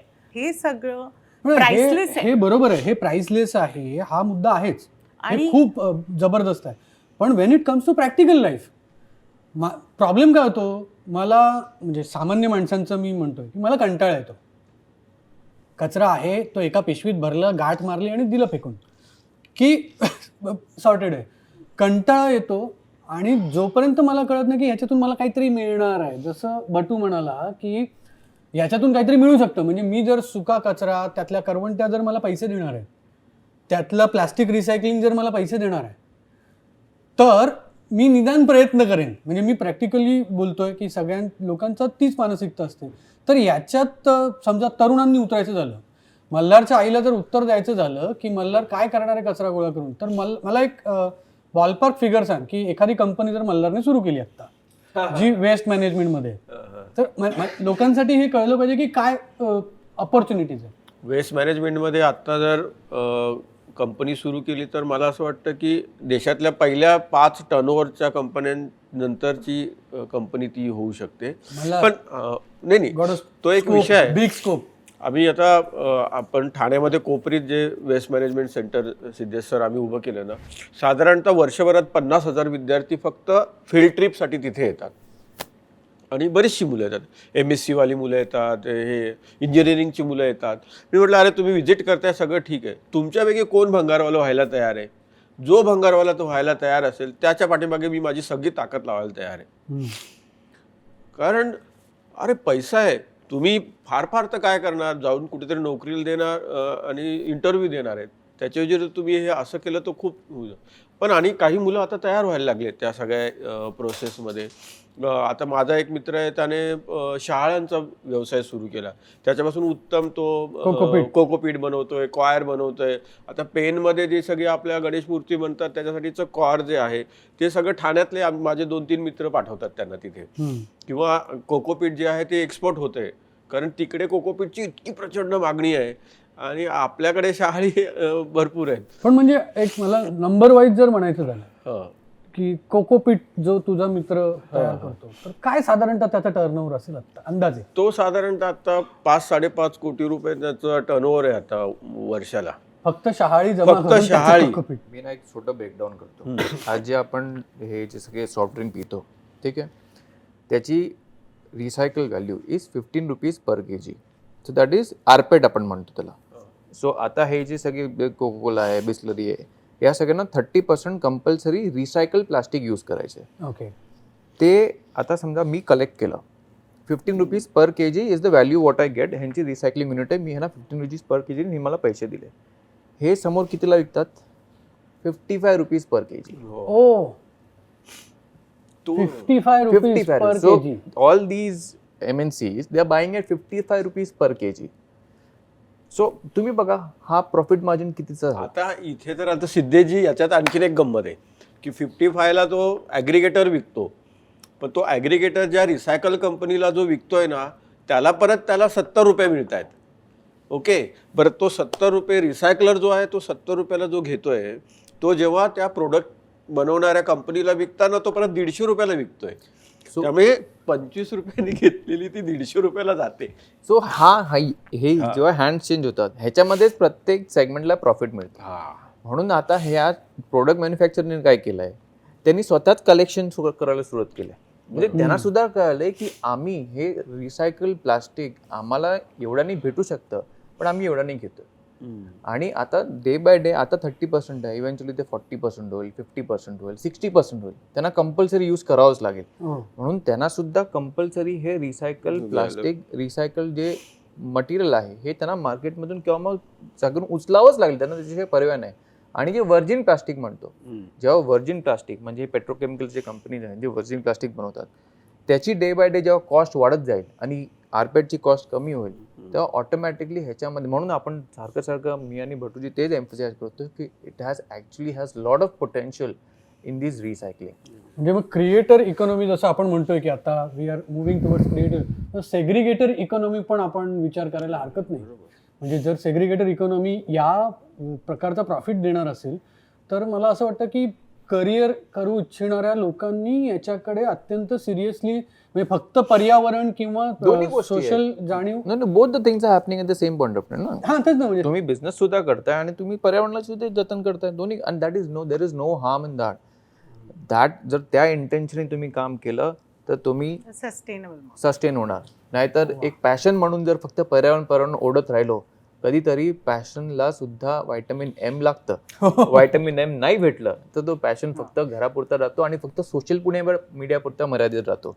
आज बरेचसे असे लोक आहेत की फक्त सोशल मीडियापुरताच पर्यावरणाची गोष्टी करतात, पण ग्राउंडवर किती लोक काम करतात. जेव्हा तुम्ही तुमच्या बिल्डिंगमध्ये खातचा प्रयोग घेतला तर तेव्हा तुम्हाला सेग्रिगेशन मॅन्डेटरी आहे, कारण ते मशीनमध्ये फक्त ओला कचरा जाणार. तर जेव्हा तुम्ही तेव्हा सेग्रिगेट करून ओला कचऱ्याचं खाते, तुमचं ड्राय वेस्ट वाढतं, कारण बाकीचं तुम्ही मिक्स नाही करत. आता काय असतं, पेपर, प्लास्टिक, केळं, चहाची पत्ती सगळं मिक्स होते, तर तेव्हा ओलं होऊन जातं.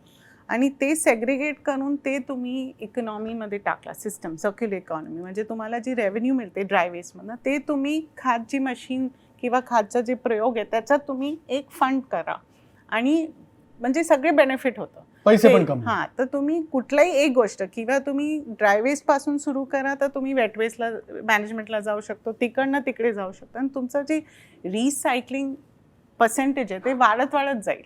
आपल्याला प्रयोग करून 90-95% पर्यंत जायला पाहिजे. सर, हे शक्य आहे की आता काहीतरी तुमची जी नवीन पॉलिसी आली आहे मार्च 2026 मध्ये, त्याच्यात तुम्ही सामान्य माणसांसाठी अजून बिन्स वाढवल्यात असं मी ऐकलं. नाही, म्हणजे बेसिकली बघा, आता आम्ही पोलंडला जेव्हा गेलो, तिकडचा अभ्यास केला, तिकडे 7 टाईप सेग्रिगेशन होतं. काय 7 टाईप सेग्रिगेशनचे, काय कंट्रीमध्ये 5 टाईप्स आहेत. आपल्याकडे आता आपण 3 वर आहोत, म्हणजे 3 सुद्धा होत नाही. That is the fact. म्हणजे आपण सगळ्यांनी एक्सेप्ट केलं पाहिजे. तुम्ही तुमच्या सोसायटी, तुम्ही तुमच्या घरामध्ये करता की ना, आपण सगळ्यांनी तो विचार केला पाहिजे. पण हे जरी असलं, segregation at source, it starts with that. म्हणजे we all will agree to that. It starts with that segregation at source. तुम्ही महानगरपालिकेचं काम हे सोपं करताय. म्हणजे भटूजी आम्ही अगोदर डिस्कस करत होतो, चर्चा करत होतो की दॅट महानगरपालिका नंतर करते की नाही करते, दॅट इज सेकंडरी थिंग. तो त्यांचा नुकसान आहे, महानगरपालिकेचं नुकसान आहे किंवा कुठल्याही लोकल बॉडीचं. But once you start segregating at source, ही तुमची सिविक रिस्पॉन्सिबिलिटी आहे. मला ही सांगण्याची गरज नाही. आणि ते होतं, बऱ्यापैकी होतं. पण बऱ्यापैकी म्हणजे 50% इज नॉट बऱ्यापैकी, 30% इज नॉट बऱ्यापैकी. So it is a very minuscule percentage ते सेग्रिगेशन ॲट सोर्स होतं. सो म्हणून ओव्हरऑल, आणि ह्याच्यामध्ये तुम्ही जे मगाशी मुद्दा मांडला की जे सेलिब्रिटीज आहेत, जे फक्त आपण पडद्यावर त्यांना बघतो आणि त्यांची फॉलोईंग आहे. आज आमच्यापैकी किती जणांची फॉलोईंग आहे? तुमचे सर्वात जास्त फॉलोईंग तुमची असेल celebrity. So when a celebrities like your, Wien you pass on these messages, तुम्ही जेव्हा हे दीज आर सिम्पल मेसेजेस ना, कॉम्प्लिकेटेड काही नाही आहे. आणि त्याला इन्सेंटिव्ह सुद्धा आहे ना, आणि तुम्हाला सुद्धा बरं वाटतं. किती लोक हे मनापासून करतात? नाही करतात. पण जेव्हा जंतर मंतरवर जेव्हा कुठला प्रोटेस्ट होतं, ह्यांना ना घेणं ना देणं, ते त्याच्यावर कमेंट करतात. पण ह्या विषयावर कधी कोण बोलतं का? नाही बोलत. आज मल्हार हे चांगलं काम करतोय, मल्हारसाठी कोण उभं राहिलंय का? नाही. मल्हार सुद्धा जेनझी आहे ना, फक्त तो त्या प्रोटेस्टमध्ये उतरला नाही म्हणून त्याच्या सपोर्टसाठी कोण आलं नाही. पण he is doing this jobs in so many years. त्याच्या मागे कुठला सेलिब्रिटी उभा राहिला का? नाही. आज माहीममध्ये सुद्धा, म्हणजे दादर माहीममध्ये अनेक लोक उभी राहिली, त्याच्यासाठी कोण उभं राहिलं? नाही. Why not? सो हे जे ऑपॉर्च्युनिटीज असतात ना, हे कुठेतरी गप्प बसावं. पण ॲक्च्युली तुम्हाला कुठे काय करायचं असेल चांगलं, स्पीक अबाउट इट ना, मेक द चेंज. तुम्हाला फक्त बोलूनच चेंज करायचं, तुम्ही ग्राउंडवर तर उतरत नाही. मग ॲटलिस्ट ग्राउंडवर नाही उतरत, तुम्हाला जे बोलण्याची संधी लोकांनी दिलेली आहे त्याचा तरी, त्या प्लॅटफॉर्मचा तरी चांगल्या गोष्टीसाठी वापर तुम्ही करा, एवढीच अपेक्षा आहे. म्हणजे एक मी काय करतो, हे एवढंसं रील कापतो आणि आमच्या इंडस्ट्रीतल्या सगळ्यांना पाठवतो की बाई सुन लो Please बात do. को, की आपल्याला समाजात जबाबदारी आहे की आपण जे चेंजेस, बिहेवियरल चेंजेस, सवयी बदलणं गरजेचं आहे. ते जर आपण बोलू शकलो तर आपल्या विनोदी रील्सच्या मागे एक रील असं आलं पाहिजे की ज्याच्यात तुम्ही बिहेवियरल चेंजेस बद्दल बोलाल आणि ते पर्यायाने, जसं मी सुरुवातीला म्हटलं तसं तुमच्या आयुष्याला आणि देशाच्या भविष्याला दोन्ही गोष्टींना चांगलं आहे. तू आता म्हणाला ना की ते सगळं सेलिब्रिटीजचं, पण मला याच्या बाबतीत, विजूच्या बाबतीत एक सांगणं. आम्ही जेव्हा 16 वर्षापूर्वी हे सगळं कचऱ्याचं काम सुरू केलं ना, आमच्या घरच्या घरी कचरा व्यवस्थापनातले जे सुरुवातीचे पहिले काही गिराईक होते त्याच्यापैकी एक विजू आहे. तो त्या माणसाने रिगरसली ती कचऱ्यापासून खत बनवण्याची बाकेट घेतली, 4 वेळा आम्हाला छळलं की अरे बघ रे याचं काय होतंय. आणि मला असं वाटतं असे प्रॅक्टिकल जी लोक आहेत जी नाही नाही, आणि असं नाही ड्राईव्ह म्हणजे करतायत, खूप काही आणि ते सेलिब्रिटी, आपण- जसं ते पण नाम केलं. फाउंडेशन आपण बघतोय, ते वेगवेगळ्या क्षेत्रात, मकरंद, नाना पाटेकर, आमिर खान आहे, जितेंद्र जोशी आमचा काम करत असतात. फक्त आज यू सेड की काही लोक फक्त चमकोगिरी करतात की तिथे मी फावडा घेऊन उभा राहिलो, एक फोटो काढला आणि मी 1000 लाईक्स मिळवले की आय एम हॅपी. अनुचे पण 2-3 वेळा फोन, अरे हे असं झालंय भटू, काय करायचं. अनु ते असं ते म्हणजे That's why 365 days करायचं. हां, 365 डेज करायचे टू एंड दिस थिंग. मला असं वाटतं की सिद्धेजींनी एक छान उपक्रम त्यांच्याकडे सुरू केला आहे.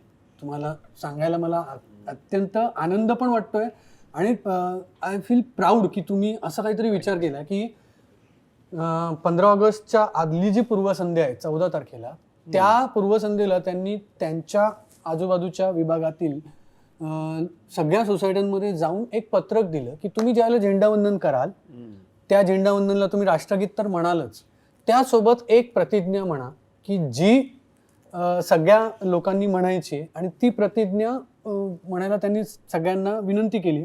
तर मला असं वाटतं की to end this conversation on a good note आपणही ती प्रतिज्ञा म्हणूया, आणि जेणेकरून मी अशी विनंती करेन की जे बघतायत त्या सगळ्यांनी ही प्रतिज्ञा म्हणा आणि ही अंमलात आणायचा प्रयत्न करा. नुसती म्हणू नका, हे शक्य आहे. मी जसं आत्ता आपण सगळ्यांनी ऐकलं की हे शक्य आहे. अशी माणसं तर NGO आहे, कोणी जेनझी आहे, कोणीतरी CEO आहे, कोणीतरी एक माझ्यासारखा फिल्म इंडस्ट्रीतला म्हणून, आम्ही सगळे तयार आहोत हे सगळं करायला. आणि मुख्य म्हणजे शासन आपल्या पाठीशी आहे, MPCB आपल्या पाठीशी आहे. आपण फक्त प्रयत्न करूया. जसं मगाशी त्यांनी SS म्हटलं की सोल्युशनला सपोर्ट करणार, तर तुम्ही कमेंटमध्ये टाका इथे खाली की तुमच्याकडे काय सोल्युशन्स आहेत, त्याला MPCB सरळ येऊन सपोर्ट करेल. ज्या प्रकारे शक्य आहे त्या प्रकारे सपोर्ट करेल. त्यामुळे ते करूयात आपण. आणि लेटेस्ट जसं मॅडम आत्ता म्हणाले तसं 365 दिवस आपण देशाचा विचार करण्याचा प्रयत्न करूया. आपण जसं 15 ऑगस्ट 1947ला ब्रिटिशांना हद्दपार केलं, तसं आता प्रदूषणाला हद्दपार करण्याची वेळ येऊन राहिली. तर आपण ह्या सोल्युशन सपोर्ट बद्दल म्हणजे Malhar is a live example here. The other day आम्ही भेटलो. सो ज्या POPच्या मूर्ती ज्या आपण गणपतीच्या ह्याला असतात, so he is come up with the solution की त्या POPच्या मूर्तीचा आपण नंतर काय करू शकतो. He is come up with that solution. So आपण ते स्टडी करतोय. जे एज्युकेशनल इन्स्टिट्यूट आहेत त्यांच्याकडे आपण पाठवणार आहोत. आम्ही सुद्धा स्टडी करतोय वेदर द सोल्युशन जो तो घेऊन आलाय ते फिजिबल आहे की नाही. So we are supporting. म्हणजे आमच्याकडे तुम्ही कुठलेही सोल्युशन घेऊन या to resolve the problem in terms of environment protection किंवा मग सस्टेनेबिलिटीसाठी. So as MPCB are doors are open for everybody. जसं विजयजी म्हणाले की तुम्ही आमच्याशी कनेक्ट करा, खाली कमेंट करा, ईमेल करा, through any medium we are open, our doors are open. आपण बोलतो की जेन्झीनी आता जे आंदोलन केलं ते का केलं, कारण की त्यांचं ऐकलं नाही गेलं. आणि हे खरंच आहे. म्हणजे आम्हाला कोण उभंच करत नाही. खरं बघितलं गेलं की कधी कधी असतं की वय कमी आहे किंवा कधी असतं की एक्सपिरियन्स कमी आहे. असे खूप कमी लोक असतात जे ऍक्च्युली आम्हाला उभं करतात किंवा ऍटलीस्ट ऐकून घेतात. आणि मला हा मोमेंट घ्यायचा होता की तू thanks Siddhesh sir, not because is here, इथे आहेत म्हणून, बट व्हेरी ऑनेस्टली की मी ज्या गणपती रिसायकलिंग प्रोजेक्ट बद्दल बोलत होतो त्या टायमाला मी सरांना फक्त मेसेज केला की मला तुम्हाला या प्रोजेक्ट बद्दल भेटायचं आहे. त्यांनी मला नेक्स्ट डे बोलवलं आणि आम्ही जे काय बोलायचं डिस्कस केलं. कदाचित ते पुढे जाईल, कदाचित ते नाही जाणार, that's a different story. But त्यांनी ऍटलीस्ट ऐकून घेतलं मला, त्यांनी त्यांचा वेळ दिला मला. And that is the most important for us की तुम्ही ऍटलीस्ट ऐकून घ्या. इम्प्लिमेंटेशन होईल की नाही हे दुसरी गोष्ट आहे, पण आमची मतं ऐकून घ्या. So I am very grateful to him for that. मला ना सिद्धेजींबद्दल एक असं आहे की म्हणजे अगेन जसं तू म्हणाल तसं not because he is in front of, he comes from a political family, म्हणजे रामदासजी कदम आणि एवढं सगळं ते आहे, विरोधी पक्ष नेता आणि लढवय्या, त्या फॅमिलीतून येऊन आणि खरं तर किती सोपं आयुष्य जगता आलं असतं है ना, म्हणजे एवढं सगळं आहे, सगळं सगळं सोपं झालं असतं किंवा त्यांना पाहिजे ते मिळालंही असतं. बट ही चोज की नाही, मला पॉलिसी मेकिंग मध्ये यायचंय की जेणेकरून I can bring in some change. तर कॉन्ट्रीब्युशन ती वृत्ती असणं पण मॅटर करतं.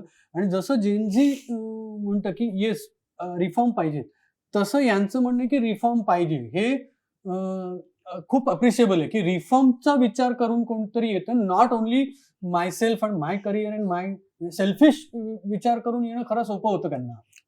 आज जेव्हा मी इकडे आलो तेव्हा हे बसलेले इथे ना, तर आणि त्याच्यानंतर एक 10-15 मिनिटं आमच्या चर्चा जेव्हा सुरू झाली तेव्हा असं वाटत होतं की त्यांची माझी खूप वर्षापासूनची ओळख आहे आणि माझ्यासाठी हा कल्चरल शॉक होता खरं हो, खरंच आहे. की अरे यार I was NTCB-चा pleasantly surprised president to see अशा you. पद्धतीने हे करतो. मी तुम्हाला आता सांगतो की ठाणे हे एकमेव शहर आहे की ज्या शहरामध्ये सर्वाधिक जास्त पीपीपी मॉडेल उभे राहिले, पब्लिक प्रायव्हेट पार्टिसिपेशन वाले. मग ते तुमचा कचऱ्याच्या संदर्भातले होते, जे थर्मोकॉलच्या संदर्भातले होते, असे सगळे पीपीपी मॉडेल महाराष्ट्रात सगळ्यात जास्त ठाण्यात उभे राहिले. कारण ऐकून घेण्याची सवय असलेला नेतृत्व तुम्हाला असायला लागतं. ते जे सिद्धेशजी त्यांना म्हणाले ते आपण लोकनाथ म्हणतो तसं ऐकनाथ पण म्हणायला काय हरकत नाही. अगदी खरं आहे. म्हणजे तसं आणि ते आम्ही अनुभवलंय. म्हणजे आज नाही, मी आता 17-18 वर्ष काम करतोय आणि मला असं वाटतं की ते अधिक पुढे सिद्धेशजींसारखे नेतृत्व जर इथे असेल तर आम्हाला आता इंटरॅक्शन करायला एक वेगळी वाट निर्माण झाली. डेफिनेटली. आणि जे पायनियर आहेत कृत्रिम तलावामध्ये, मला वाटतं त्यांच्यासारखं हो ना. पायनियर खूप गोष्टींमध्ये. आणि आज ते मशरूम झाले पूर्ण शहरांमध्ये, नाही तर पूर्ण राज्यामध्ये मशरूम झाले ते कृत्रिम तलाव. हो. तो खरंच बंडूजींचं खूप कौतुक केलं पाहिजे. आणि आज ते मल्हार जे इनिशिएट करतोय हे पीओपीच्या मूर्त्या, जर ह्यांनी कृत्रिम तलावाचं ते इनिशिएटिव्ह नसतं घेतलं तर मला वाटतं मल्हार ते पीओपी मूर्त्याला सापडल्याच नसत्या. सापडले एक्झॅक्टली. साखळी आहे. एका मिलेनियम झेडला मदत करत चाललंय. अरे मलाही असं वाटलं की जेव्हा हे डिस्कशन होणार आहे तेव्हा मी एक्साइट झाले की आता आमचे जे सोल्युशन्स आहेत ते स्केल होऊ शकतात. बरोबर. एफर्ट आहे की जेवढा आम्ही कचरा गोळा करतोय सगळीकडे ते मॅक्सिमम रिसायकल होऊ शकण्यासाठी कलेक्टिव्ह फोर्सेस पाहिजे.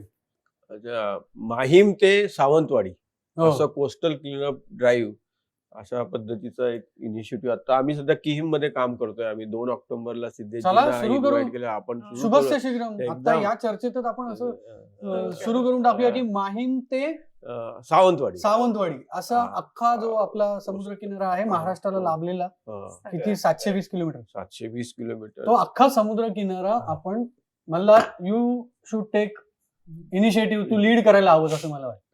आणि आम्ही कोकणातले 100% सपोर्ट. एक्झॅक्टली. चला काहीतरी पॉझिटिव्ह आउटकम निघाला Yes, yes, की आपण काहीतरी करणार आहोत आणि हे केलेलं पण परत दाखवायला आम्ही येऊ, तेव्हा तुम्ही या परत ऐकायला आम्हाला आणि हे याचे पॉझिटिव्ह आउटकम्स पण दाखवू. आणि जसं सरांनी म्हटलं तसं तुमच्याकडे जर असं काही असेल तर कचऱ्याबद्दल बोलायला कचरू नका. इथे कमेंटमध्ये टाका की काय तुम्हाला वाटतं, काय सोल्युशन्स आहेत आणि लेटेस्ट मेक इंडिया ग्रेट.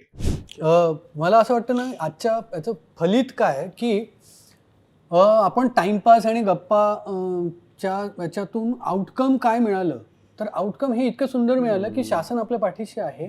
तुम्ही केलेली कामं जी आहेत ती लोकांपर्यंत पोहोचली आणि ते सहज एक गृहिणी, एक इंजिनियर महिला जर उठून ते करू शकते, एक जेनझी फक्त कॉफी शॉपमध्ये न बसता उतरून ते काम करू शकतो, तुझ्यासारखा माणूस इतके वर्ष एखादं काम करू शकतो, तर हे कुणालाही शक्य आहे. म्हणजे मूळ मुद्दा तो आहे की हे तुम्हालाही शक्य आहे आणि तुम्ही जर ते करून इच्छित असाल किंवा तुमच्या डोक्यात काही कल्पना असतील की अशा प्रकारे आपण सस्टेनेबल होऊ शकतो, तर शासन, पोल्युशन कंट्रोल बोर्ड आपल्या सोबत आहे.